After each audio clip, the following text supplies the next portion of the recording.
Happy Telling Tuesday! And Merry Christmas! Can you believe that? We are already partway into this Christmas season. It's come so fast, and I know it's going to fly by. So I want to share a few stories with you. Today and for the next couple weeks, I'll be sharing stories that center around the Christmas story, folktales, folklore.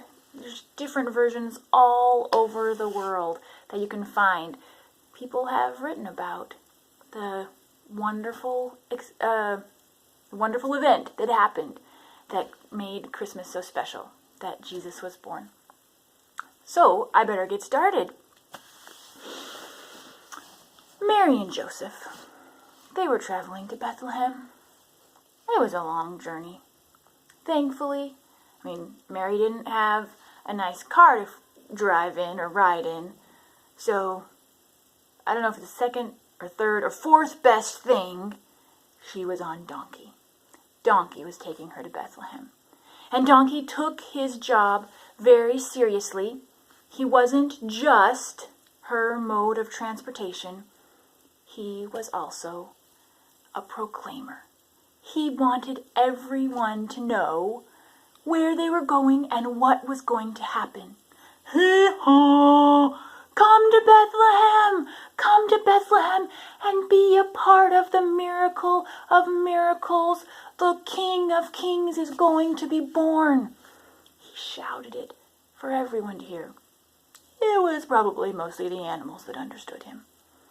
And some of those animals wanted to come.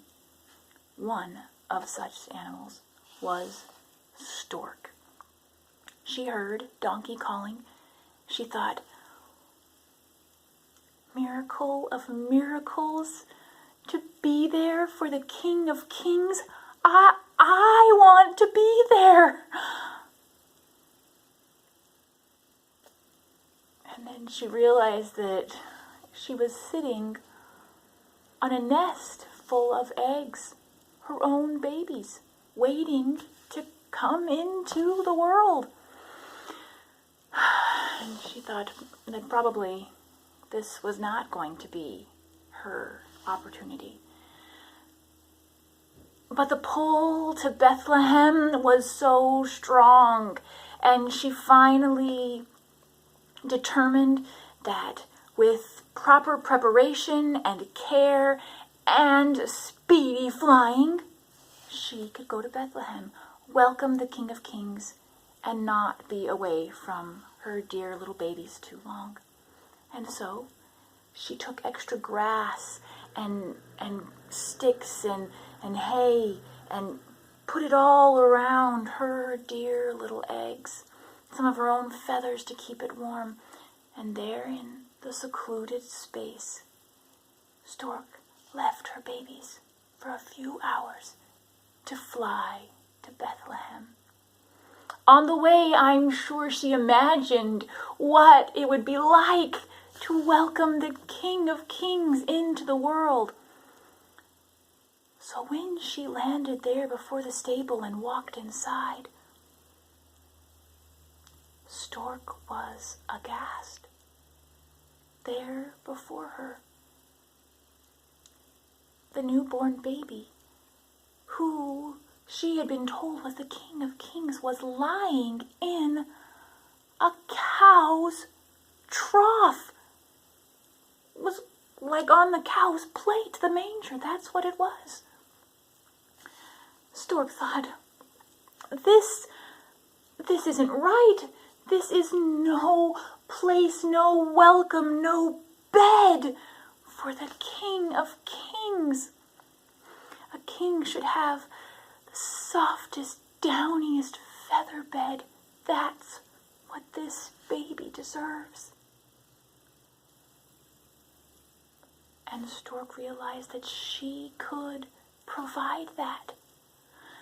She took her long, slender beak and pulled the downiest of her downy feathers from below her wings. She plucked them from her own body and placed them delicately under and around baby Jesus.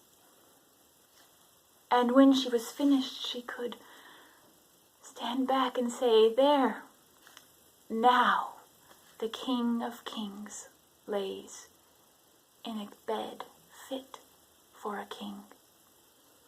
And forever after, Stork and babies have been knit together.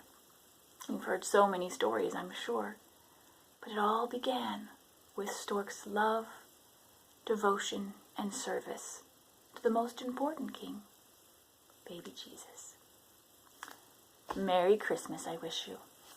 I hope you will be inspired by Stork to find your own ways to serve.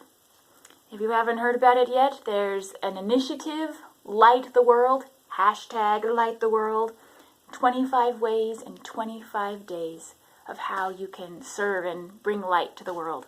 I hope you'll join us. Merry Christmas.